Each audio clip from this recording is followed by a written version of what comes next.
এই জাতীয় সংসদ ভবনে আপনারা যারা উপস্থিত হয়েছেন, আপনাদের মাধ্যমে আমি দেশবাসীকে ঈদের শুভেচ্ছা জানাই। বাংলাদেশে গণতন্ত্রের নবযাত্রা শুরু হয়েছে।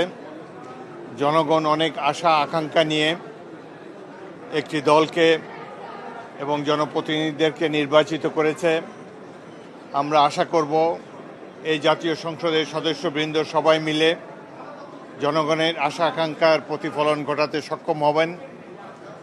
যেই স্বপ্ন ধারণ করে এই দেশে 1971 সালে মহান মুক্তিযুদ্ধ সংগঠিত হয়েছিল, সেই স্বপ্ন আজও বাস্তবায়িত হয়নি।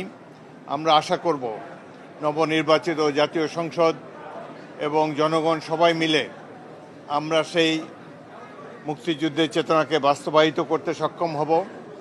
বর্তমানে মধ্যপ্রাচ্যে একটি যুদ্ধ শুরু হয়ে গিয়েছে।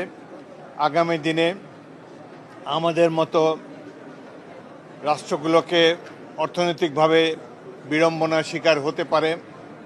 আমরা আশা করব, আল্লাহ রব্বুল আলামিনের কাছে কামনা করব, অতি অল্প সময়ের মধ্যে শীঘ্রই যেন এই যুদ্ধ শেষ হয়ে যায়।